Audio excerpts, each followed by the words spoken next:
Então, qual é a ideia? Não sei se você, a maioria do curso de agrimensura, cartografia, topografia, alguns cursos mais práticos, que lida mais, de forma mais prática com esses dados, né? Eu vim da arquitetura, como o Rogério falou, arquitetura e urbanismo, eu diria que sou mais urbanista do que arquiteto. Isso que me levou para a área do SIG, né, das informações geográficas. E a gente lida assim com uma falta de dados, um problema de falta de dados muito grande, né? É difícil ter equipamento para fazer levantamento preciso, é difícil obter os dados livres e tudo mais, né? Então a gente sempre tenta ver o que tem disponível para nos ajudar na tarefa em si. Então, uma das primeiras fontes de dados, assim, esses dados de altitude, para um modelo digital de elevação, assim, que é bem abrangente, que ele cobre praticamente o mundo inteiro, né? Isso tem menos os polos, principalmente, basicamente. São esses dados SRTM, da NASA, que lá pelo ano 2000, os caras instalaram uma antena, um radar no ônibus espacial e fizeram esse mapeamento de todo do planeta inteiro, esse mapeamento de altitude. Eles primeiro disponibilizaram esses dados com a precisão de células de 90 metros, mais ou menos, e recentemente agora eles têm disponível por 30 metros. E outro levantamento que eu conheci não faz muito tempo foi esse ALOS, que é da Agência Espacial Japonesa. E ele também tem os dados mais recentes e de um pouco melhor qualidade, mas também de 30 metros. E a última atualização aqui foi de abril de 2020, então é bem recente. Então eu vou demonstrar como baixar os dados dessas duas fontes. A gente vai comparar uma com a outra, assim, visualmente. E vamos tentar fazer uns mapas, umas visualizações 3D. E vamos aprendendo, assim, vendo. Cada um vai pensando numa aplicação que pode ter para esses dados aí. Tá, então eu abri um projeto novo no QGIS. Tá limpinho aqui, zerado. Eu vou adicionar aqui, só para eu ter uma ideia de onde é que eu estou trabalhando, aqui uma layer do OpenStreetMaps, tá? É só um mapa de fundo aqui para poder me localizar. Aí a gente vai usar Itaqui como uma referência, né? Então vamos procurando pelo mapa aqui até chegar em Itaqui. Temos aqui Itaqui, o Rio Uruguai, Alvear, na Argentina. E a primeira coisa que a gente vai fazer é super fácil, né? Vamos baixar os dados do SRTM. E para isso existe um plugin do QGIS. Se você vier em plugin, Manage and Install Plugins, eu não sei se existe o QGIS em português, mas o meu está em inglês. É a primeira opção, gerenciamento de plugins, e é só pesquisar por SRTM. E ele tem esse plugin chamado SRTM Downloader. No meu caso já está instalado, né? No caso de vocês é só clicar em instalar, instala bem rapidinho. E ele vai criar esse item aqui no menu plugins, SRTM Downloader. Posso vir aqui abrir a janela interface dele. Eu posso digitar as coordenadas que eu quero, ou eu posso pegar aqui, ó, pelo Canvas, né, pela minha área de trabalho. Eu vou deixar limpo aqui no output, eu vou deixar assim para salvar como um arquivo temporário. E vou deixar para carregar no QGIS, marcado. E vou mandar fazer o download. Aqui, esses dados são grátis, abertos, né, mas eles não são... Mas é preciso fazer um login nele, né? No caso, eu já tenho usuário e senha, mas aqui no caso, quem não tem, é só clicar aqui no link que ele mostra e vai levar direto para a página lá. Aí a gente cria um nome de usuário, preenche uma senha, preenche um formuláriozinho bem simples aqui. aceita os termos de compromisso, os termos lá de uso, né? Confirma que não é um robô, e aí vai e o usuário está pronto para ser usado. Acho que você vai receber, talvez receba um e-mail para confirmar isso tudo, né? E aí entra o usuário e a senha aqui na janelinha. Pode mandar salvar a senha, né? Não precisa digitar toda vez.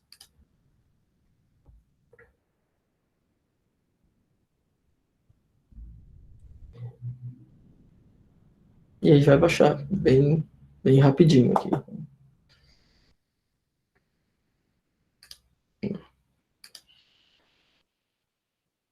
E aqui nós já temos o primeiro dado. O primeiro modelo digital de derivação aqui da oficina. A gente já consegue ver claramente aqui o rio Uruguai, né? A gente vê que encaixou certinho na imagem ali. Só que ele não baixa exatamente a área que a gente pede, ele baixa a área disponível lá no banco de dados deles. Então vem todo esse recorte aqui. A primeira coisa que vamos fazer, nós estamos trabalhando ainda com coordenadas geográficas, né, latitude e longitude. Então vamos salvar o projeto, que eu não salvei ainda. Vou exportar isso aqui e projetar para o sistema SIGAS, para passar de latitude em graus e longitude em graus para metros, né? Sistema UTM, para poder fazer as outras operações. Bem, sim, botão direito aqui, Export, e salvar como. Vou manter o formato GeoTIFF. Eu vou criar nas minhas pastas downloads aqui uma pasta webinário. E vou salvar aqui o SRTM. E aqui, antes de clicar no OK, é importante selecionar aqui o sistema de projeção certinho. No nosso caso de aqui é o SIGAS 2000, Zona 21 Sul.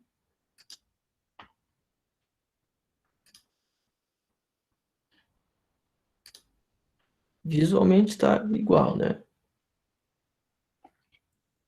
Mas agora ele está projetado, a gente está em metros. Outra coisa que eu vou fazer, então, agora é recortar isso aqui. Que eu não preciso dessa área toda de trabalho, né? Eu quero só a área da cidade aqui.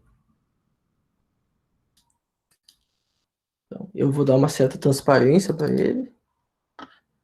Dois cliques no layer, abre todas as opções do layer, eu vou vir em transparência, vou citar um valor aqui, que eu consigo enxergar o que tem por baixo. E aí eu tenho o menu Raster e Extraction. Eu vou extrair um pedaço desse raster para uma extensão. E qual é a extensão, essa segunda opção aqui, Clip and Extend, eu posso digitar as coordenadas, mas eu posso, mais fácil, clicar aqui nos 3 pontinhos e selecionar a extensão aqui na minha tela, né? Eu vou pegar aqui só o município aqui, bem pequenininho para não ficar pesado. Eu vou salvar onde? Vou salvar lá, agora não vou salvar no temporário, eu vou salvar como...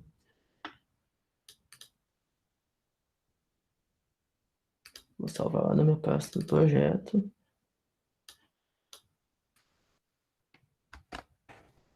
Só está aqui agora.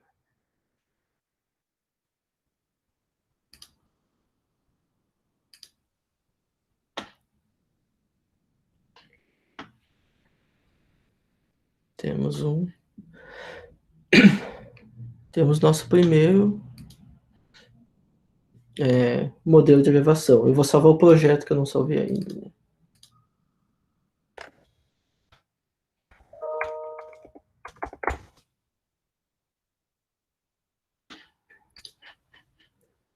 Tá. Então, com esse plugin é super fácil baixar os dados, né? E a gente pode ir testando agora umas formas de visualização desse modelo. Para simplificar aqui, eu vou apagar esses anteriores que eu salvei antes. Limpar um pouquinho o projeto.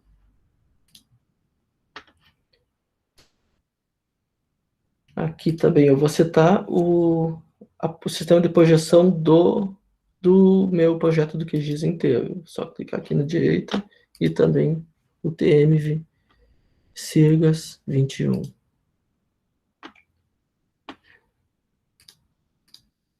Tá.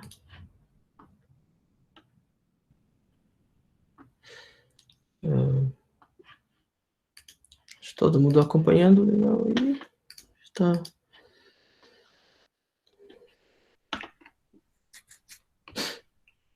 Vou dar uma trabalhada nas cores nesse modelo. De novo, 2 cliques ali no layer. Eu venho em simbologia e ele está aqui como gray, né? Cinza. Eu quero cor, pseudocores, né? Eu quero dar uma cor artificial para ele. Eu gosto muito dessa rampa aqui que chama marrom ao verde, né? Eu venho em todas as rampas e pego essa aqui que é brown até o green, marrom até o verde.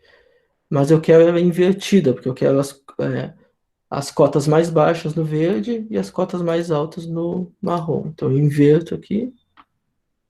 5 classes tá suficiente para mim. E a gente tem uma primeira visualização aqui da cidade. Outra coisa interessante que dá para fazer é um Hue Shade, que é um 3D meio falso, assim. Eu vou pegar essa layer aqui, eu vou duplicar ela, né, com o botão direito.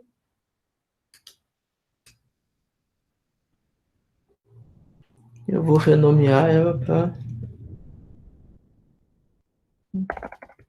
Hue Shade.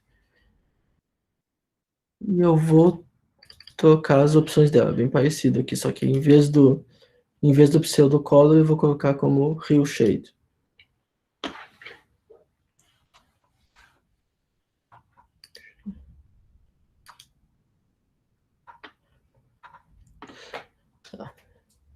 Aqui, como ficou um pouco serrilhado, eu vou trocar algumas opções aqui. Em vez do vizinho mais próximo, eu vou colocar bilinear e vou colocar a média aqui. Já vi que já ficou bem mais suave aí, né?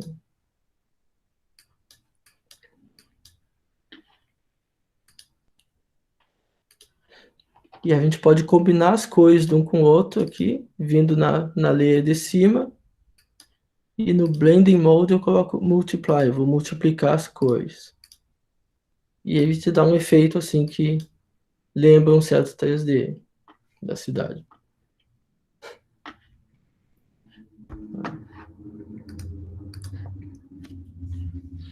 Aqui.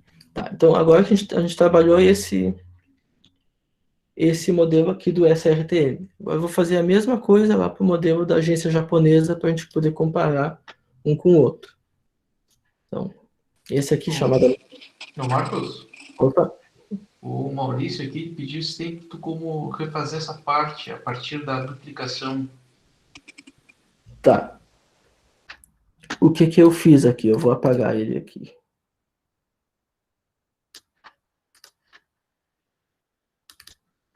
Vou voltar atrás aqui. Vou voltar tudo como estava antes, tá? Então, eu tenho o DEM aqui, o modelo de elevação, e eu setei as cores dele aqui. Aí eu venho com o botão direito, duplico a layer, né?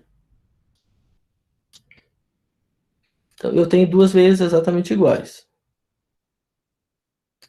Eu só vou renomear aqui para eu ter uma noção melhor aqui. Renomear de novo. Aproveitando aqui, já que está começando o processo, o Daniel Ramos, ele pergunta, professor, como colocar para aparecerem as linhas de cotas? Não sei se esse processo vai ser feito agora ou não. Está aí as cotas. Posso ver aqui. Eu esqueci como chama cota em inglês. Deixa eu achar a função aqui. Vou procurar aqui. Mas então tá. A partir do D a gente consegue extrair as cotas também. Mas então eu tenho agora a mesma layer, o mesmo dado, duas vezes aqui. E uma delas eu vou aplicar o Hillshade nele. 2 cliques aqui. E no tipo do render, eu escolho Hillshade aqui em cima. Ele vai mudar todas as opções. Aqui eu mostro a direção da luz, os ângulos e tudo mais. Só que aqui eu vou pegar... Troco o Hillshade, eu só vou trocar o resampling aqui para bilinear e média, né? Average, a média da área das vizinhanças. E eu vou dar um OK. Agora eu tenho dois. Um deles está uma espécie de 3D aqui pelo sombreamento, né? E o outro está com as cores normais. Aí se eu quiser aplicar misturar o sombreamento com as cores, eu venho aqui no layer das cores, que tem que estar por cima aqui na lista de layers, e eu venho em Blending Mode, que é o modo de como misturar as layers, né? Eu coloco Multiplier, vou multiplicar o valor, a cor pela que está embaixo. E ele me dá esse efeito aqui. Esse agora ficou mais claro, então. E sobre as linhas de cota, eu lembrei que chama contour em inglês. Então, a gente vem aqui no Toolbox. Não sei se alguém está acompanhando essa Toolbox aqui. Se ela não estiver aparecendo aqui,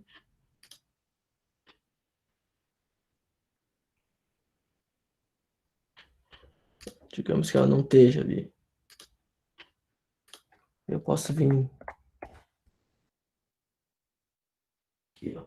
Eu posso vir aqui no View, Painéis, Panels, e eu escolho o Processing Toolbox. Que aqui tem todas as ferramentas que o QGIS disponibiliza. Aí a gente pode pesquisar aqui, ó. Eu quero os contours, que são as linhas de cota, né? Ele ter dado, o QGIS tem essas três bibliotecas de SIG, de SIG, né? Que são o GEDAL, a GRASS e o SAGA, né? Então e as três têm a função contour. Eu vou tentar uma dessas aqui. Eu vou pegar pela Itaqui. Intervalo entre as linhas, eu vou botar 1 metro. Eu acho que só isso é suficiente já para preencher.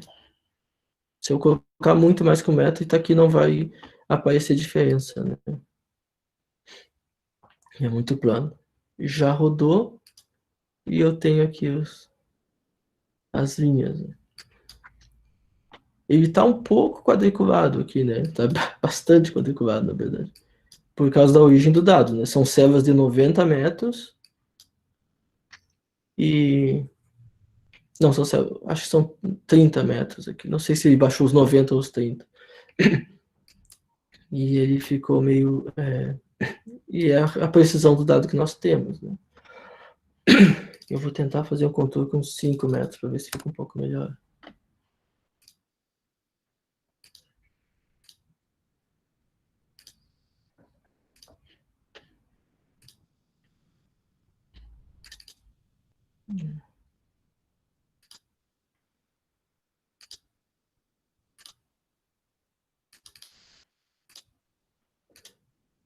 Não sei se está visível aí para vocês.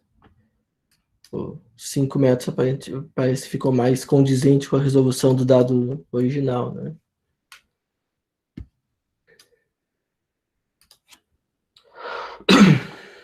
Tá, ok. Então vamos voltar para agora os dados do ALUS, lá da agência japonesa. Esse aqui não tem um plugin para baixar, então ele é um pouquinho mais chatinho. Mas aqui, se a gente vem nesse, eu vou colocar aqui no chat esse endereço aqui.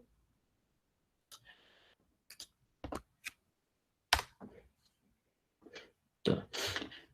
Vocês podem entrar nesse link e tem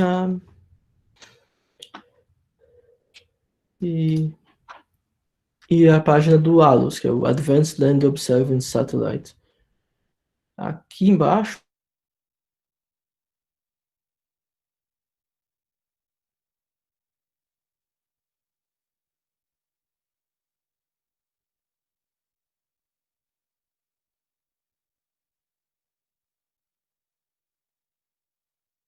é simples também. Só preencher isso aqui, confirmar depois no e-mail, é um cadastrinho bem simples. E a gente pode entrar aqui depois na primeiro item, no primeiro link para fazer o download. Bom, Marcos, ele deu uma travada justamente quando tu estava no site ali Uhum. e só voltou o processo. Aí, vamos a Aqui, partir daí, por favor. tá. Então, na página, vem aqui no título 4, né, que é o download, e o primeiro link é para baixar os dados e o segundo link é para fazer o registro. Você tem que criar um usuário e uma senha que nem no outro, o SRTL. Então, o registro aqui é um cadastrinho super simples também. O nome, a filiação, né, a instituição que estão filiados, o endereço, né, o endereço não é obrigatório, né, nacionalidade, e-mail, a razão, o purpose, né, o motivo que você quer usar esses dados também também não precisa preencher. E a categoria, né, só esses cadastrinhos simples assim. E vocês vão receber um usuário e senha pelo e-mail. Aí com o usuário e senha, vocês podem vir aqui nesse item. Eu vou ter que mostrar para vocês só uma coisa. Eu já estou logado aqui. Então, se eu abrir no outro navegador, ele vai me pedir aqui, ó, um usuário e uma senha. Só esse loginzinho aqui. E aí vocês vão vir para essa página. Aqui é um pouco mais chatinho para fazer. O download é simples, mas achar o local que você tem que fazer o download é um pouquinho mais chatinho. Se é um lugar que tem uma geografia bem marcante, é mais simples, né? Mas ele mostra essa interface com vários retângulos e a gente pode ir clicando e aproximando até onde a gente quer chegar.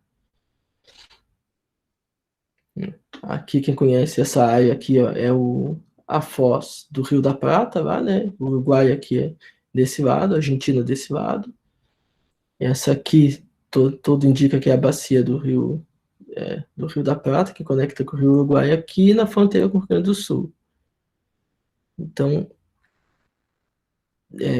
tudo indica que tá aqui, fica nessa região aqui, tá? Mas digamos que a gente não saiba. A gente pode vir aqui, ó, no Google Maps.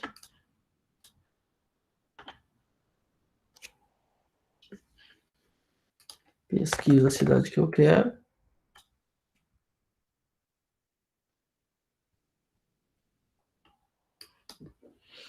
Aí eu clico em algum lugar aqui e ele vai me dar as coordenadas aqui embaixo, ó. Menos 29,12, menos 56,5. O que quer dizer? O 29 está entre o 25 e o 30, e o 56 está entre o 55 e o 60. Então é esse quadrado aqui.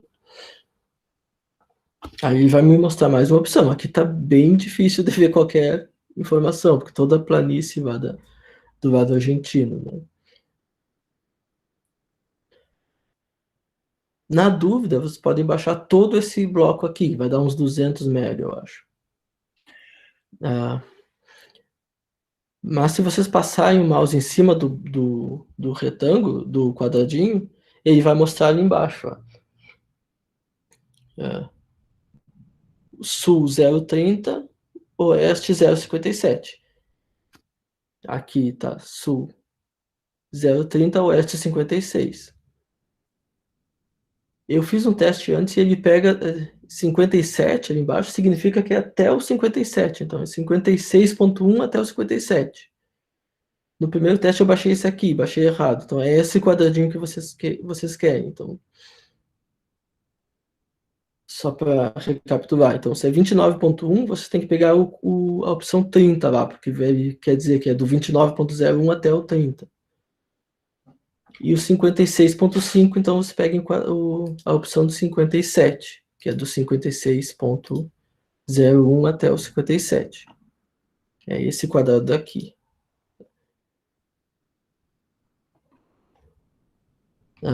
Acho que pela captura da tela vocês não vão conseguir ver, mas se olhar com um olho muito bom, aqui dá para ver o contorno de um rio aqui, que deve ser o rio Uruguai.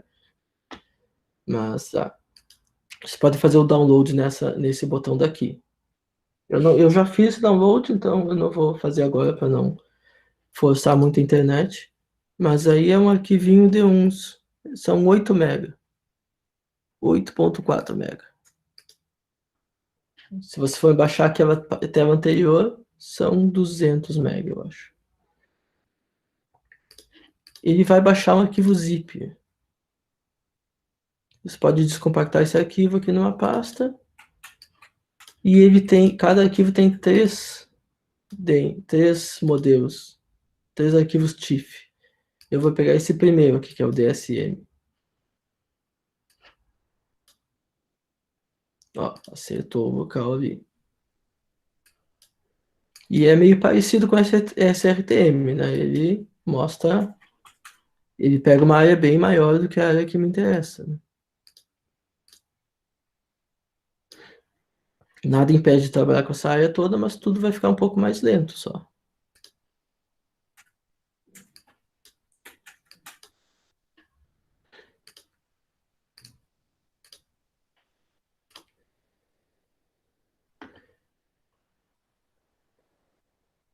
Você vê nas propriedades dele, ele também está ele tá como Dativon, ele não está projetado também em UTMs, né? Então eu também, para tudo ficar mais preciso, eu vou vir aqui, eu vou exportar ele, salvar como DEM Alos. Eu vou escolher o nosso SIGAS 2000 Zona 21 Sul.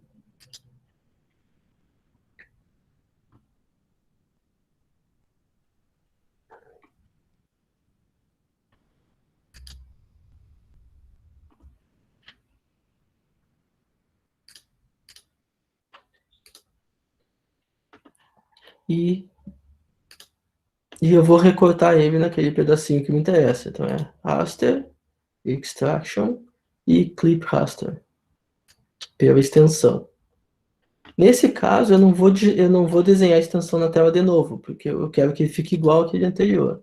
Eu posso clicar no botão, nos 3 pontinhos, usar a extensão de uma layer para existente, e eu vou usar a extensão da SRTM e tá aqui. E vai fazer exatamente do tamanho daquela anterior. E eu vou salvar esse aqui para um arquivo chamado Alos Itaqui.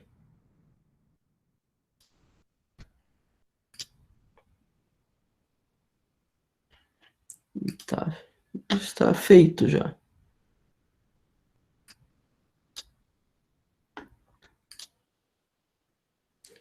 Eu vou limpar aqui esses dois que eu não preciso mais.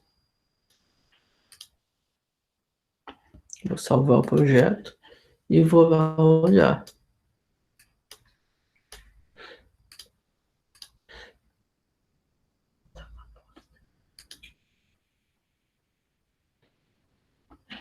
Então, eu vou aplicar a mesma coloração verde para o marrom. Lá, 2 cliques, simbologia, pseudocolors. A brown green, eu inverto a rampa. E eu tenho mesmo visualização anterior.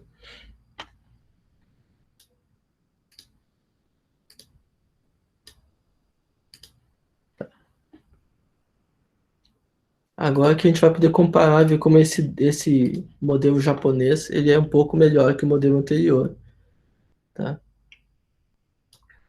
Olha, se vocês olharem aqui, deixa eu tentar... Só para deixar os dois iguais, eu vou pegar esse aqui, o SRTM anterior, e vou desligar o multiplier aqui, ó. Eu vou colocar como normal. Aqui, vou normal, dou um OK. E ele voltou a ser o layer sozinho. Se vocês prestarem atenção aqui, o contorno desses arroios aqui que tem à direita e à esquerda do centro de data aqui, eles estão muito mais claros aqui no modelo do Alus do que no modelo do SRTM. Aqui a gente vê que ele está bem mais borrado. A gente vê essas áreas marrons aqui que são dentro da cidade que são um pouco mais altas. Vocês que conhecem melhor, né? O centro está por aqui, aí tem uma área, acho que uma parte uma parte um pouquinho mais alta aqui e outra aqui. Ele é um pouco mais, ele é mais, onde o SRTM é um pouco granulado, né? O Arus tem uma andada um pouco mais suave.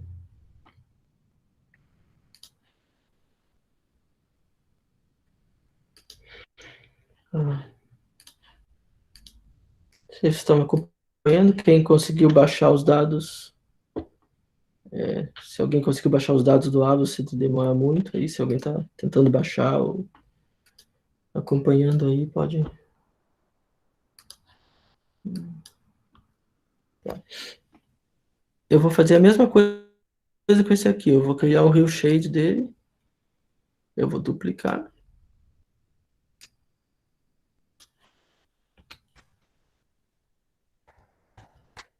Vou criar um Rio Shade. Em vez do nearest neighbor, eu vou botar bilinear aqui pela média.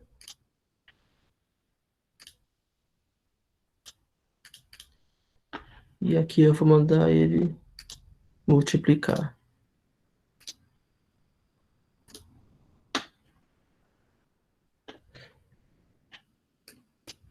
Então, aqui nós temos nossas duas opções. O primeiro com esse aqui com os dados ALOS do Japão.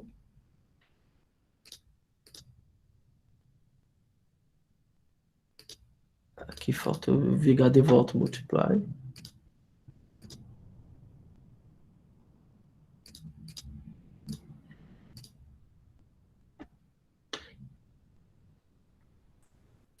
E aqui o dado anterior. É parecido com a mesma região, né? Os dados do SRTM já são bastante bons, mas esses novos aqui têm uma precisão bem melhor. O dado é bem mais detalhado, né? Agora a gente pode passar desse falso 3D para um 3D um pouco mais 3D mesmo, né? Aqui, isso é algo que eu vou deixar avisado que às vezes quando eu vou fazer isso. Então a gente pode se fechar aqui, eu já peço desculpas, eu vou abrir de novo rapidinho e a gente vai vendo. Para inserir a visão 3D aqui, a gente vem no View e cria uma nova View 3D que vai ser igualzinho à anterior, uma janela separada aqui. Tudo que estou vendo lá, estou vendo aqui, só que em 3D. Com o botão direito eu consigo mover a vista, né? E se eu apertar Shift, quer dizer, com o esquerdo, né? Se eu apertar o Shift, eu consigo ir posicionando o mapa, né?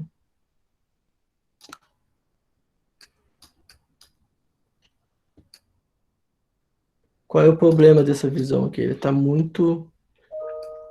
Ela tá só um Rio Shade ainda. Então eu vou vir aqui nas configurações da visão 3D E o tipo, aqui está flat terrain, é um terreno plano. Eu quero que ele seja um modelo de elevação. E quem é a elevação é aquele modelo Alos de Itaqui. Eu vou colocar uma escala vertical, que Itaqui é meio plano, então eu quero que ele exagere em 5 vezes cada altitude, para a gente ter uma ideia melhor poder enxergar melhor, né? E aqui nós temos um 3D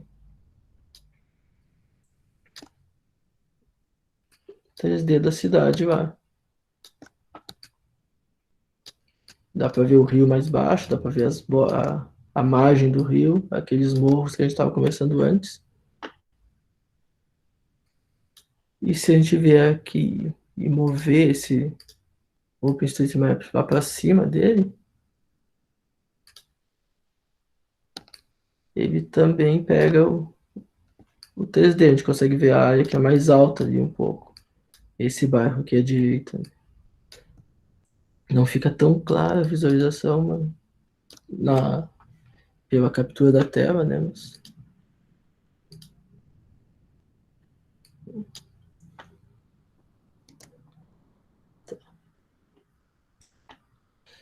agora que aqui geralmente ele é o que dá o problema. Quando eu fecho aqui, ele fecha o QGIS também.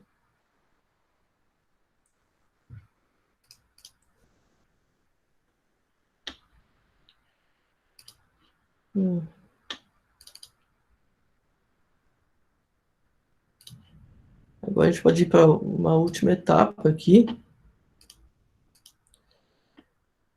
que aí eu posso colocar construções ali. Não sei quem está familiarizado com o OpenStreetMaps, mas ele é como se fosse um Google Maps aberto, qualquer um pode criar seu usuário e vai colaborar. Pode só ir lá e desenhar por cima de uma imagem de satélite. O Marcos tem uma pergunta aqui: qual é a versão que é habilitada para esses métodos? A versão do QGIS, acho que do 13 em diante. O 13 em diante, acho. Mas eu estou no 3.12 aqui, então. Mas ele já existe. Tenho certeza que o 3.4, o 3.6 já tem essa opção 3D. Mas o QGIS 2 esse aqui não tem.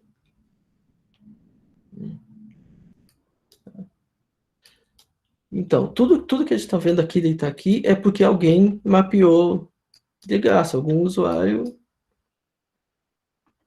uma pessoa qualquer se cadastrou no site e desenhou. Inclusive, aqui a gente vê que existem construções desenhadas aqui. Acho que isso aqui é próximo àquela parte da estação de trem antiga lá, né? Temos essas quadras do centro aqui que tem umas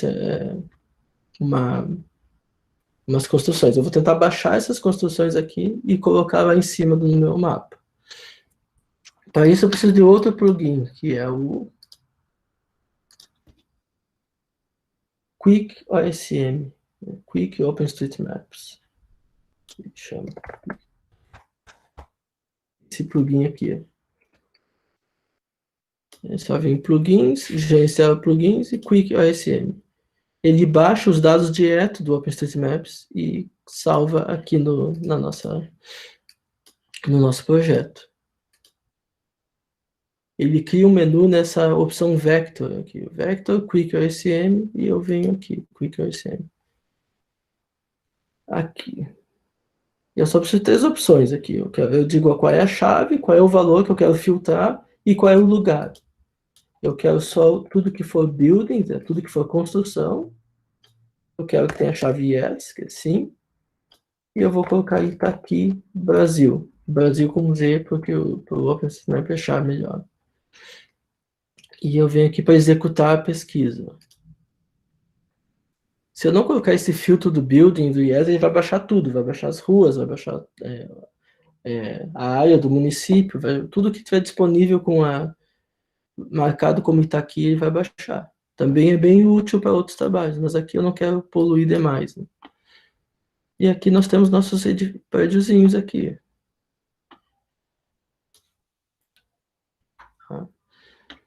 Como é que eu quero? Para eles aparecerem em 3D, eu venho aqui nas propriedades deles Na verdade, é só dar 2 cliques aqui. E ele tem essa opção 3D View aqui na esquerda. Aí eu vou dizer como é que eu quero que ele se apareça no 3D. Eu quero todos iguais, single symbol.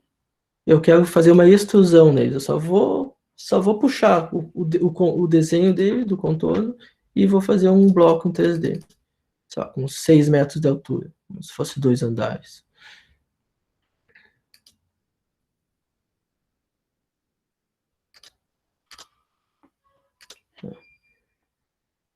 E a cor que eu quero dar para eles aqui é essa cor chamada Ambient. Aqui. Eu vou deixar eles com um amarelo queimado, assim. Agora, quando eu vier lá no meu 3D View de novo, eles vão estar lá.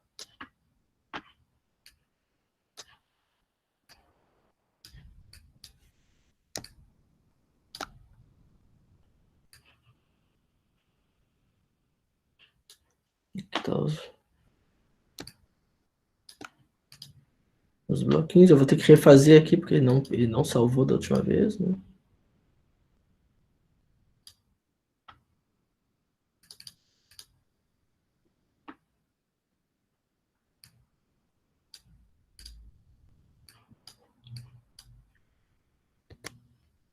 E aí ele não pegou alguma coisa aqui.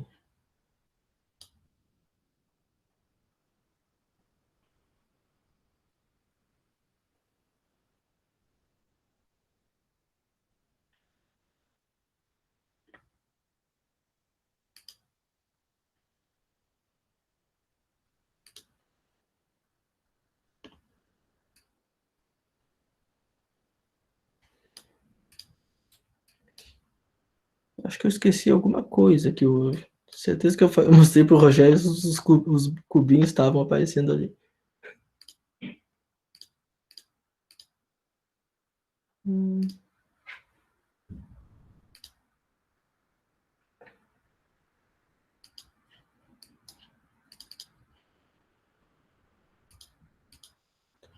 Sim.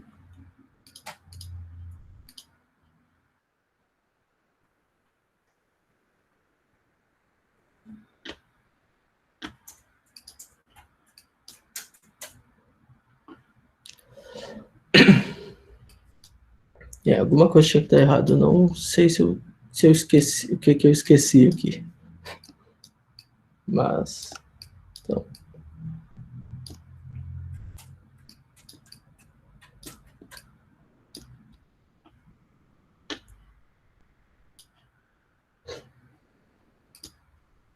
Pode ser porque eu baixei direto. Acho que eu sei que foi.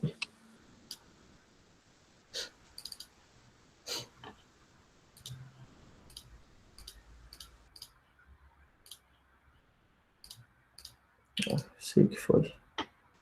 Se não der problema, não tem graça, né? Não tem que ter esses É, probleminhas tem que... computacionais aí. Como é que você viu funcionar assim, sem dar errado nunca?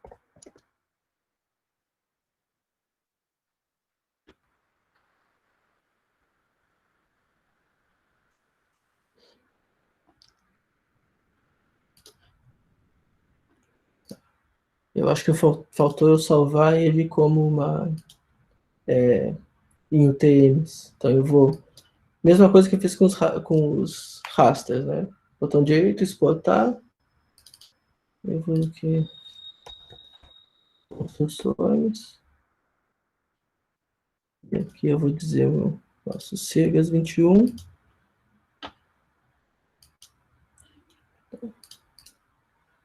Vou remover esse temporário aqui. E aí aqui nas construções eu vou ajustar o 3D de novo.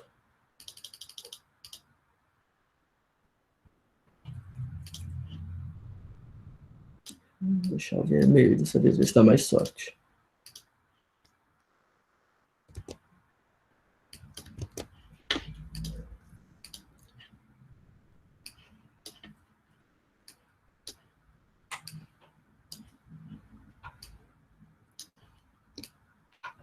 Ah, aqui tá os cubinhos agora.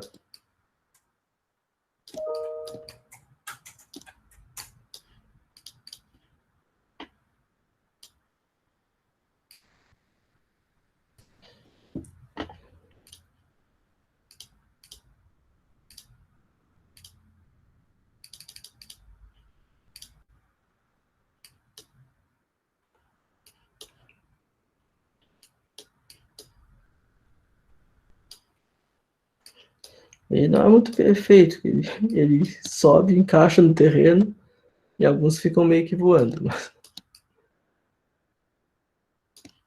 Quando a gente coloca um exagero na escala vertical, ele complica um pouco mais também. Mas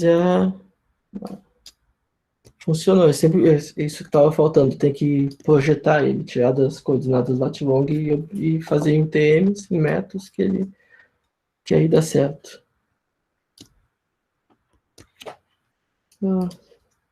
Eu acho que era isso que tinha para mostrar, não, Rogério? Já deu um Sim, tempinho. eu acho que tá super interessante. Foi a ideia era mesmo de fazer um trabalho bem na prática, né, de mostrar o que está acontecendo, de trabalhar com altitudes, né, utilizar o QGIS sem apresentação e simplesmente fazer um processo. Acho muito obrigado, Marcos, por ter prontificar essa apresentação. Tem algumas questões aqui que o pessoal colocaram. Só que o meu chat ele trava aqui, minha barra do chat. Se tu conseguir ver, se estiver usando o Google Chrome, às 16h37, a Carla Américo fez uma pergunta.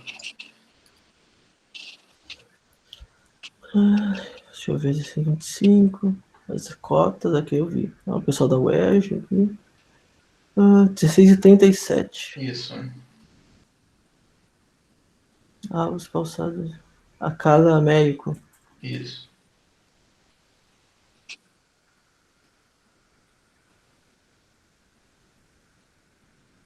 A versão de 12,5 metros.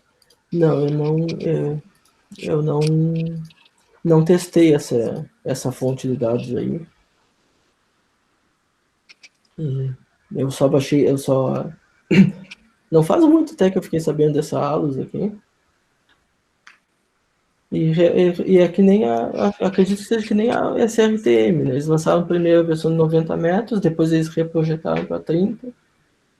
E essa aí provavelmente é só uma reprojeção. Teria que testar, dar uma olhada para ver qual é a qualidade dessa reprojeção, assim, ou se seria mais prático, fazer uma reprojeção só da tua área de estudo, usando algum método lá para chegar na resolução que faça mais sentido para o trabalho que tu quer, né? Depois, acho que às 16h41, o Miguel também fez um outro questionamento. Eu não sei qual é a pergunta, porque eu não consigo enxergar essa barra Sim, de conversa. entre o AUS e SRTM, né? Eles são duas fontes diferentes, né? Olhando aqui as duas, assim, visualmente o AUS pareceu melhor. Ele pareceu uma resolução melhor, assim, ele identificou melhor as características do terreno, né? Eu já fiz vários trabalhos com SRTM, quando era só o que tinha disponível, assim, mas hoje eu usaria o AUS para praticamente tudo, assim, melhor. Certo. E depois tem a Ana Carolina, às 16h45, também tem outra pergunta. Pegar uma imagem e dados como a 2. Esses dados de altitude, eles não são atualizados com frequência, né, porque isso é uma coisa que não muda muito, né? A questão das altitudes. O que muda são altitudes numa escala menor, assim, quando alguma construção, alguma interferência humana, né? Então, esses dados não são atualizados com frequência, assim, com poucas. É muito raro, sei lá, o que modifica a altitude de um vulcão, algum evento muito grande, assim, né? Então eles não atualizam assim com essa frequência que nem essa imagem de satélite que a gente consegue ver chuva. Esse ALUS tem um banco delas de precipitações que é muito legal dessa agência japonesa lá, se vocês olharem depois na site dela, assim você consegue ver dia a dia quando é que choveu ou não. Então algumas coisas eles atualizam mais rápido, mas as altitudes geralmente é mais fixo, né? Tá. Sim, o professor Sidney está aí conosco, professor da área de SIG. A gente fez alguns comentários. Não sei se o professor gostaria de entrar fazer algum comentário aí com voz, vídeo. Se quiser fazer alguma colaboração conosco, fique à vontade. Muita gente falando da gravação aqui, eu não sei se isso ficou gravado em algum momento ou não.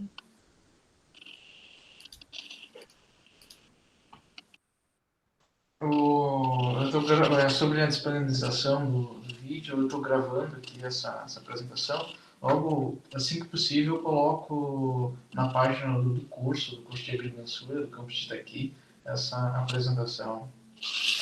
O Sidney fez um comentário ali que os dados ALOS têm duas versões distintas entre si. Não é uma reprojeção. Em todos os casos, o ALOS tem, em alguns casos, preenchimento de vazios a partir do SRTM. Então, precisa tomar cuidado com ambos, pois os dados são de NDT, eles são de superfície. Então, o Sidney não pode fazer uma colaboração aqui, que ela está com problema de... Os vizinhos acho que estão com som alto. Então eu acho que o professor Sidney tem ideia, mas já tem experiência com esses dados também e pode contribuir aí com mais detalhes sobre eles, né? Mas tem toda a documentação lá no site do Japão, pelo menos em inglês, que é melhor do que em japonês, né? Mas é interessante ter que ir mais a fundo nesses dados e ver exatamente o que mais eles... as outras opções que ele tem, eu vi que eles têm muitos dados lá. Essa agência japonesa tem muitos dados disponíveis lá. Tem um outro comentário ali, Marcos, do Anderson Oliveira. Quando vou fazer uma representação 3D da altitude de um município, as bordas do município distorcem quando recorta a imagem SRTM.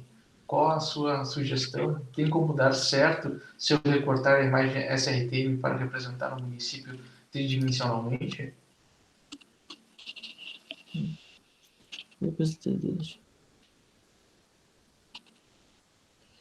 Geralmente nesses modelos o problema da borda assim, aparece em vários tipos de modelagem, né? O que eu geralmente faço assim, é pegar uma área de trabalho um pouquinho maior do que o que me interessa, e aí eu sei que as bordas algum tipo de problema vai ter. Então eu pego uma área um pouquinho maior e eu passo a borda, os problemas da borda para fora da área que me interessa e trabalho só com a parte mais confiável do centro, né? Geralmente é o que é a minha sugestão, assim, para esse tipo de problema.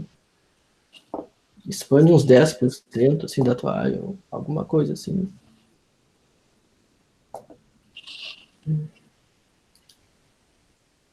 Superfície, espero todos os dias. Mais alguém? Mais alguma pergunta, uma colocação? O Maurício tem um comentário. Dados levantados em campo. Será que eu tenho os dados do levantamento do Robert aqui para fazer? Não sei dizer. Não sei se eu cheguei a te passar. Sim, qualquer modelo de elevação dá para fazer isso aí. O levantado em campo provavelmente vai ficar até melhor, né? Porque ele é mais... geralmente vai ser feito com mais precisão do que os 30 metros ou os 90 metros. Eu não tenho aqui, eu não sei se eu tenho os dados do...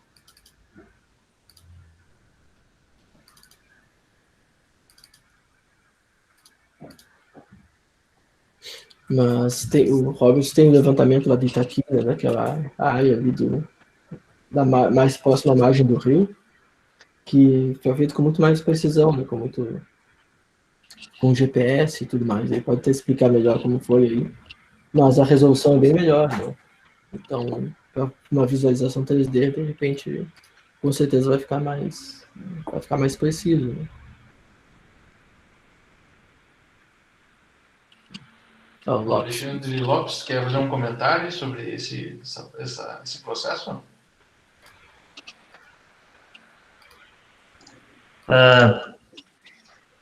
Ok, Rogério? Opa, pode Não, falar. sobre os dados, né, que foram levantados lá, são cerca de quase 1.000 pontos de GPS, né? Se não me engano, o Robert fez com 5 minutos, então tem uma precisão muito boa. E respondendo a pergunta ali, eu fiz no QGIS o mesmo processo, eu gerei em 3D, todo o processo com os dados geodésicos. É só uma questão, só que os dados vêm em TXT, você salva em TXT, você exporta para o QGIS e faz o mesmo trabalho sem dificuldade nenhuma. Então, qualquer dado de altitude que tem coordenada x, y, z, você consegue fazer os processos. Isso aí. Eu estou tentando até abrir aqui, está um pouco lento, senão eu até compartilho a tela com vocês aí para ver o resultado do geodésico. Se eu conseguir, eu já compartilho, Marcos. Ótimo. A gente pode ter outro exemplo de como é que fica com quando os dados têm a precisão bem melhor. Né? Okay. Se conseguir, eu compartilho com vocês aqui. Como são selvas grandes, os 30 metros, né? E como o professor Sidney falou também, que às vezes pega o topo das edificações, aparecem umas distorções. Né? Eu acho que ali no modelo que eu mostrei, acho que tinha um ponto específico ali que está bem mais alto que toda a vizinhança, que eu acho que ele pegou o topo de algum edifício ali. Agora... Ô, Marcos, eu vi um comentário aqui que existe até de 12 metros e meio. Você tem conhecimento a respeito? Pois é, eu vi esse comentário aí, eu não cheguei a ver essa opção de 12 metros e meio aí. Porque com 12 metros e meio fica bem interessante, né? Porque ele falou que não é uma reprojeção de um para o outro, então acho que de repente vai ficar melhor ainda. Sim. Pessoal, vocês estão me ouvindo aí? Sim. Opa, tudo bem? Funcionou só meu vizinho aqui, Sidney, tudo bem? Como é que estão? Tudo bem, Sidney? Tudo bem. É o seguinte, os 12 metros e meio, ele é bem interessante de trabalhar, só que a interferência é maior ainda com relação à questão da superfície. Então, como o pixel dele é menor, e todos esses modelos, eles são todos de superfície, aí o pessoal aí que é da geodésia vai me entender bem, aí na questão da primeira batida do levantamento, né, do radar, ele vai ter uma interferência muito maior das edificações e, inclusive, das áreas onde a gente tem uma concentração um pouco maior de vegetação alta, de árvores, por exemplo. Eu fiz alguns testes aí para Itaqui, é bem complicado de trabalhar. A gente gera uma superfície topográfica com bastante ruído, na verdade, com áreas elevadas e que, na verdade, não tem elevação em função das árvores ou das construções. Não, perfeito, Sidney. Eu imaginei, porque é uma resolução muito boa, né? Então, às vezes, em lugar que você tem vegetação, coisa assim, como você disse... E o que eu comentei antes, aí no comentário que eu coloquei, aí o que acontece com o ALUS?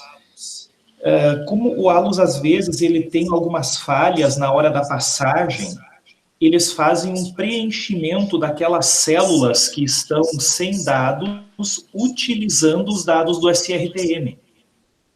Então, eles fazem uma mescla entre os dois, né?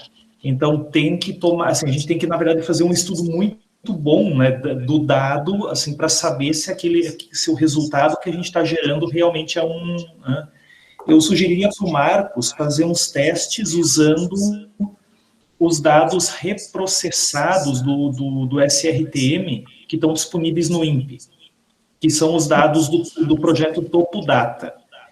Eles dão resultados muito melhores do que a gente utilizar o dado original do SRTM da NASA. Eles já têm um processamento estatístico muito bom. O Márcio de Murisson Valeriano, que é um dos pesquisadores do INPE, ele reprojetou esses dados e reprocessou para todo o Brasil.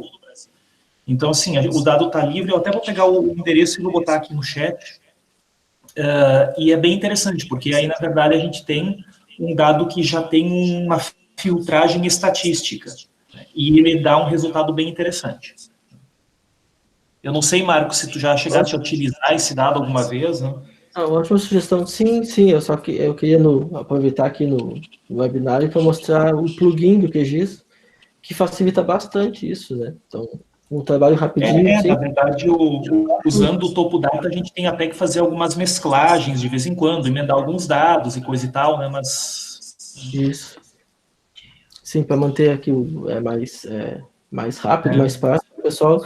Então, a ideia é sempre pode usar esses métodos mais simples, assim, para inicial, mas é bom comparar o mapa do INPE, comparar as duas versões do ALOS. Aqui já temos os links aqui, o pessoal no chat, o professor Sidney já colocou o link do INPE. Então, para um trabalho de pesquisa mais a fundo, assim, é bom escolher, testa, né? Testa as opções, ver se tem muita interferência. Às vezes nem sempre a melhor resolução é a melhor opção, né? Porque pode ter muita interferência, como foi explicado aí, né? Então, é bom ver cada caso, cada caso tem a sua peculiaridade, né?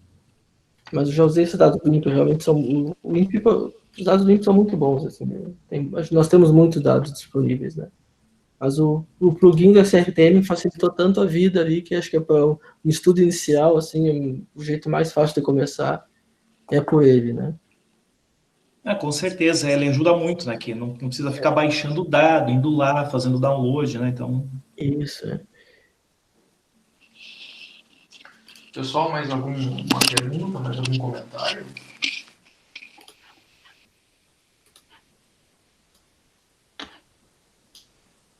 Quero agradecer então para a Carla aqui, que mandou o link do ALOS 12 metros e meio.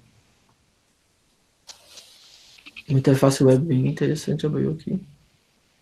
O Alexandre Lopes, então, está compartilhando ali a sua tela aí com um levantamento de Itaqui, né?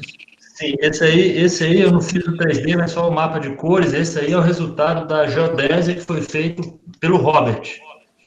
Tá? Então, assim, eu não fiz o 3D, mas só para vocês dar uma olhada e ter um nível de detalhamento bem interessante. Foi só na região mesmo, naquela região de estudo dele, né? Mas ali, nessa região tem 1000 pontos, em coordenada UTN e altitude ortométrica vinculada ao dado geodésico brasileiro. Então, só para mostrar que tanto com dados do SRTM, do ALOS, ou então levantamento próprio, você pode trabalhar perfeitamente com dados.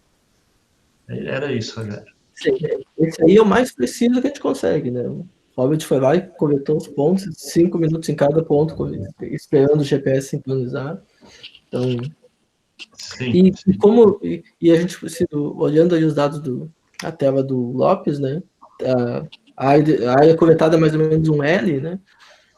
Outra coisa que daria para fazer também é completar isso com os dados do ALOS ou de outro levantamento. Sim, né?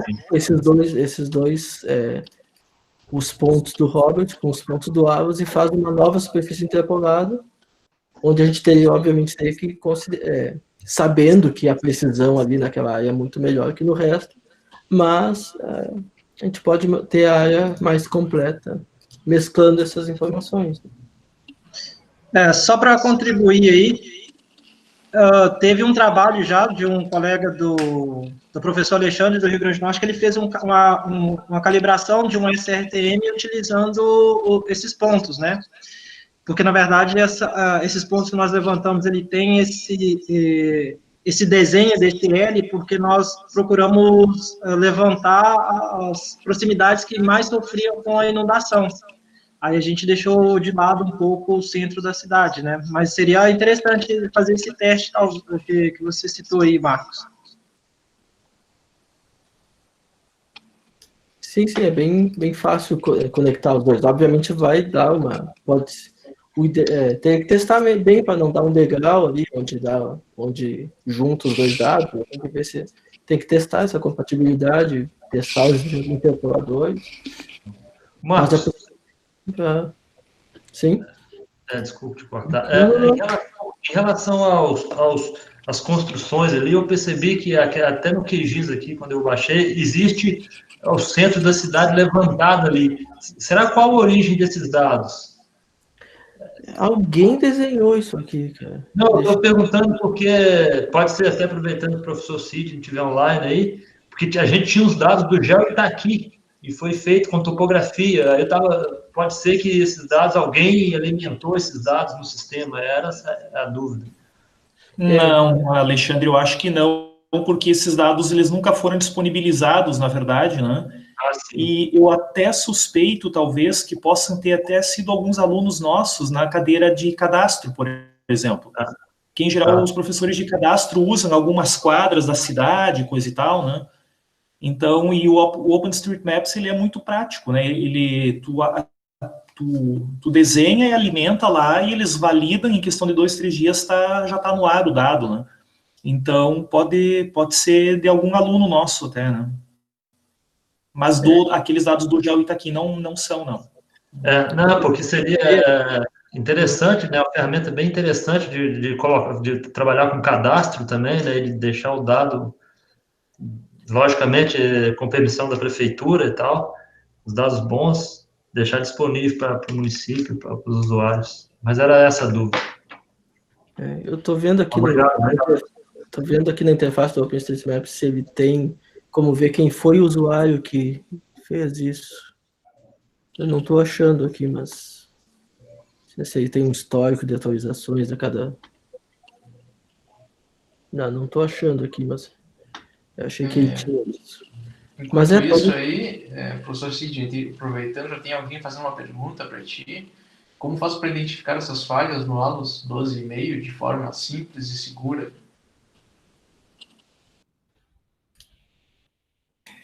Essa pergunta é complicada, né, de responder, mas é assim, ó, em geral, quando a gente trabalha, né, com esses modelos, a gente primeiro tem que saber se ele é realmente um modelo digital de terreno ou de superfície, né? Então a gente tem que ir lá para os metadados, né, para a documentação do dado e ver o que o dado está representando. Se ele for superfície, quer dizer que ele está pegando o topo dos elementos da paisagem, né, da área que você está trabalhando. Então, essa é a forma que a gente tem de identificar se ele é de superfície ou de terreno, né? E o que eu faço quando eu utilizo é pegar uma imagem de satélite, né, Landsat, Sentinel, qualquer coisa assim, e fazer um cruzamento entre os dados, e aí fazer a interpretação visual, né, para ver se a gente tem ali uma presença muito grande de vegetação, ou de edificações, né, que daí a gente consegue identificar visualmente mesmo. Eu faço dessa forma, né, que eu não conheço outro método, na verdade, assim, de identificar isso. Porque, na verdade, esses modelos são feitos para trabalhar em áreas grandes, né, pela própria resolução deles, né. Então, isso que é uma limitação em si do dado mesmo, né, então... Mas eu achei interessante o que o Robert estava colocando, de trabalhar com a validação do SRTM ou do ALUS, né? Não me lembro o que o Robert falou, não lembro qual dos dois ele comentou, mas eu acho que isso é uma coisa interessante, né? Essa validação, a gente pegar e cruzar o dado levantado a campo, geodésico ou topográfico, e fazer o cruzamento para ver se a gente consegue validar o dado, né? E aí dá para ampliar o uso dele, né? Isso é interessante. Só complementando aí, professor, esses dados, esse trabalho que foi feito, foi usado o SRTM, os dados do SRTM, eles foram justamente calibrados com os pontos, os 800 pontos do Robert, né, que ele levantou no trabalho dele. E aí veio a discussão que eu sempre estou falando com o Rogério, porque dados de altitude são sempre complicados de obter, né? Levantamento topográfico é caro, enfim, e o que foi feito, e parece que funcionou bem, eu posso compartilhar o artigo, foi calibrar ele com pontos de geodésia, pontos GPS, né? Então, em locais muito planos, assim, Itaqui eu achei que ia dar problema, mas ele praticamente bateu a modelagem de inundação com o trabalho do Robert, que foi puramente geodésico. O que eu tenho pensado e falado, né, você pode me corrigir, é que para utilizar esses dados para fim de modelagem, o grande lance é padronizar os referenciais, né? E para padronizar os referenciais, né, que na verdade a aplicação que a gente tem trabalhado muito é inundação, é deixar ele num sistema de referência conhecido, né, que seja o sistema, o Datum Altímetro brasileiro, e você pega essa superfície e puxa ele para esses pontos, ou seja, você padroniza os referenciais. Então, eu acho que o potencial dele é bem interessante, desses dados, mas ainda assim ele precisa de ser calibrado ou ajustado para as aplicações. Isso é complicado, né, Lopes? Porque, na verdade, a gente está falando de qualquer dado desses de satélite aí, ou de radar, né, que são levantados, eles são dados elipsoidais, né, pura e simplesmente, né? Então, eles não têm uma... aí realmente tem que puxar eles, né? Sim, Só que sim. aí tem que transformar eles para um dado textual primeiro, né, para daí recalcular tudo, né? Sim, sim. São altitudes geométricas, né? Eles trazem altitude geométrica. Então, Aí é com tem que... vocês, aí não é mais comigo, viu, Lopes? Aí é com vocês, aí já não é mais comigo, não, viu? Não, mas de fato, é isso mesmo. É isso mesmo. Porque é isso aí, ou seja, a gente pega esses... Na verdade, também, quando você tem essa altitude, você, com análise estatística, você consegue jogar ele nos pontos de controle, né? Mas, de fato, eu entendo esses dados como se estivessem flutuando, porque a partir do momento que eles têm as altitudes ali, mas para você trabalhar com inundação, estou falando estritamente inundação, você precisa, de fato, ter uma calibragem desses dados, né? Um processo mais rigoroso, porque você, em modelagem, você não pode ter degrau, né? Você não pode ter a cota d'água no referencial e o seu modelo de elevação em outro referencial. Mas isso é uma metodologia que dá para trabalhar tranquilamente, dá para fazer. Sim, achei interessante a discussão aí que vocês estão, né, trazendo, né, que realmente quando a gente vai usar esses dados, a gente tem que saber a utilidade deles, né, qual vai ser a aplicação deles e quais são as limitações dos dados para essa aplicação, né? Esses dados SRTM, ALOS, são dados para trabalhos em grande escala. Não dá para projetar as fundações da tua casa baseado nele. Tem que fazer um levantamento mais preciso no local para formação. E como disse, eu acho que, Marcos, desculpa, te cortei aí, né, Marcos, mas eu acho que isso é importante, o que tu está colocando, até para os alunos não acharem que esse dado dá para sair usando como um dado topográfico normal, entre aspas, né, de levantamento topográfico, porque não dá, né? Ele é um dado para a gente fazer algumas modelagens, né, que é o que você estava mostrando, né? Agora é bem isso que você está colocando, inicial, para fazer o projeto de uma rodovia, de uma estrada, de uma obra em cima deles, né? Isso já não dá, né? Para o levantamento inicial, para ir se acostumando com o terreno. Isso, exatamente. Traçar um primeiro esboço de uma rodovia, um primeiro caminho que vai passar. Mas depois você tem que fazer o levantamento completo. Não, é bem colocado essa questão aí, porque Deus, quando eu estou na agrimensura, desde 1999, se fala em substituir a topografia.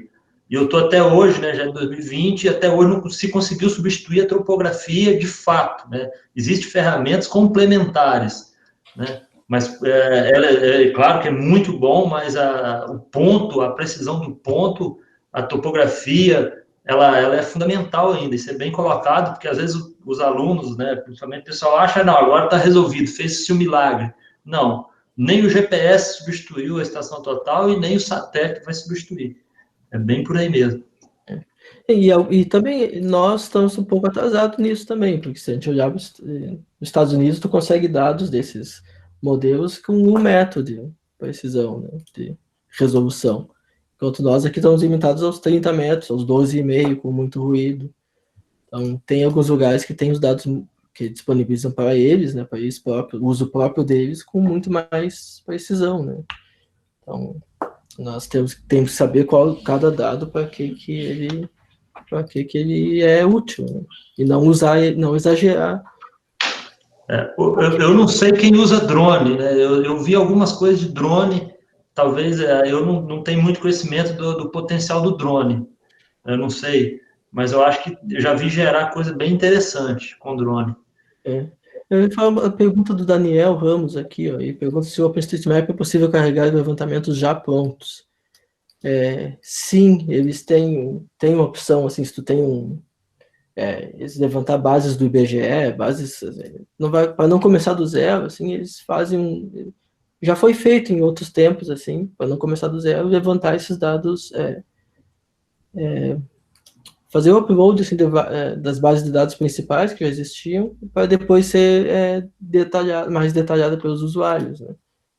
Eu acho que o pessoal do OpenStreetMap no Brasil se organiza com o Telegram. Então, se vocês têm interesse, tem um grupo do OpenStreetMap no Brasil e tem um grupo dos usuários do OpenStreetMap no Rio Grande do Sul. Então, eles têm contas no Twitter, eu vou deixar o link aqui da conta do Rio Grande do Sul e tem o link do Telegram deles ali. É tudo voluntário, todo mundo... eu vou mandar as duas contas aqui do Twitter, do Brasil e do Rio Grande do Sul. Então, quem tem interesse aí pode entrar em contato com o pessoal aí. Geralmente esse pessoal é muito receptivo, assim, de receber mais voluntários ali.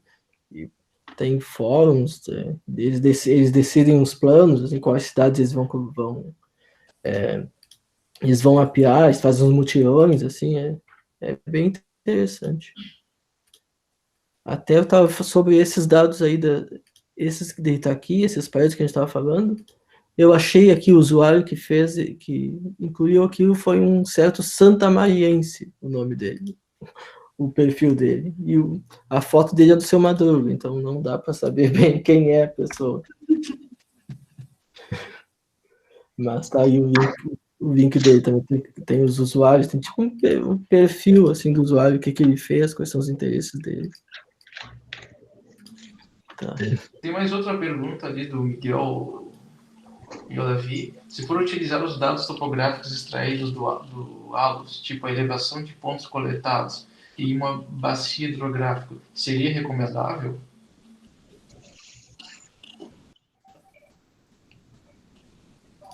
Eu já fiz mapeamento de bacias hidrográficas com dados do SRTM na época, né? E dá uma aproximação bastante boa. De novo, é o mesmo detalhe, né? Se tu vá na divisa entre uma bacia e outra, tu vai ter uns 90 metros de erro, porque é o tamanho da selva que te dava, né? Então, mas no geral, assim, para esse tipo de estudo de bacias hidrográficas, principalmente as bacias maiores, eu acredito que é bem viável. Não sei se o pessoal, os outros professores têm alguma mais a acrescentar, assim, alguma colocação. Olha, eu concordo contigo, Marcos. Eu acho que é bem tranquilo. Mas a pergunta é justamente essa. É uma bacia pequena, uma bacia grande? Qual é a dimensão dela, né? Se ela for uma bacia mais urbana, eu não indicaria muito, porque isso pode dar mais problemas mesmo. Né? Agora, quanto mais rural a bacia for e quanto maior ela for, mais tranquilo é de usar esses modelos. Né? Eu tenho usado, inclusive no QGIS, usando a ferramenta Talden no QGIS, né? Ou os outros modeladores que tem aí pelo QGIS, e é bem tranquilo de fazer. Né? É bem tranquilo. Se for uma bacia mais urbana, onde começa até o próprio meio-fio, começa a influenciar é muito fácil tu inverter o sentido o sentido de fluxo, né? Ou até quando tu aplica a ferramenta D8, né, das 8 direções, pode começar a ter problema aí com isso. Isso, Então, quanto maior a bacia, é uma boa regra essa, né? Quanto maior a bacia, melhor o resultado, né? Mais alguém gostaria de fazer uma colocação, uma pergunta? A pergunta do Ricardo ali sobre altitudes elipsoidais, né? Essa não é a minha área, então não sei quem que... Talvez o Lopes possa responder. O Alexandre Lopes, acho que pode responder, fazer um comentário ali. Qual que é a pergunta? Ali os dados dos satélites estão todos em altitudes elipsoidal. Para trabalhar com inundações, é necessário transformar para altitudes ortométricas. A minha pergunta se é uma colocação, acho que é uma afirmação. Acho que é mais uma colocação, né? Não, só complementando essa questão, é o seguinte, não falo nem de ortométrica, a questão é, a gente está trabalhando com dois tipos de dados, né? Falando estritamente de inundação, dois tipos de dados, que é a cota d'água e o modelo digital de elevação. Geralmente as réguas dos medidores, né, da cota d'água, ele não coincide, por exemplo, com a topografia do local, ou seja, melhor dizendo, cada um está no referencial. Então, para trabalhar com inundação, a gente precisa padronizar o referencial, ou seja, a gente necessita que o zero da régua esteja no mesmo referencial do seu modelo altimétrico. Por exemplo, vou dar um exemplo. Então, vamos supor que eu tenho o modelo em altitude geométrica para uma pequena área. Então, eu tenho que determinar a altitude geométrica do zero da régua. Entende? Então, independente se seja altitude geométrica, ortométrica ou normal, eu preciso padronizar o referencial dos diferentes tipos de dados que eu vou usar. No caso de satélite, o que foi feito, o Rogério compartilhou o artigo aí, né, às 17h22, foi feito justamente isso. A gente utilizou pontos de altitude ortométrica, porque naquela época o IBGE ainda utilizava altitude ortométrica, hoje é altitude normal. Então, fizemos uma função matemática e pegamos todas as altitudes do modelo e ajustamos para as altitudes ortométricas. E através de nivelamento geométrico, nós vinculamos o zero da régua na RN da praça de Itaqui. Então, ou seja, a gente fez uma padronização de referencial. Para não acontecer uma escada, por exemplo, eu tenho o zero da régua no referencial, o modelo em outro, eu nunca vou conseguir modelar a inundação. Então, esse então, assim, você tem um modelo que pode ser coordenada altitude qualquer, mas você precisa de usar alguma técnica de geodésia ou topografia para padronizar o referencial. Esse é o ponto. Não sei se eu respondi a pergunta.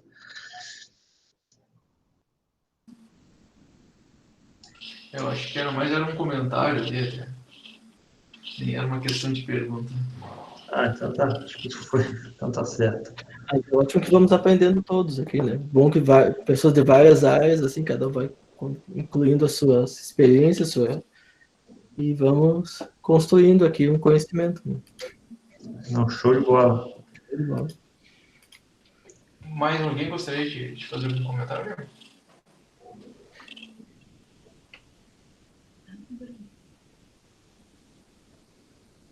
Bom, Marcos, eu gostaria de te agradecer pela sua disponibilidade, né, por fazer essa apresentação, ao professor Sidney, que está onde? Que cidade mesmo, Sidney? É na França, o país, né? E a cidade está em... Isso, eu estou na cidade de Le Mans, na França.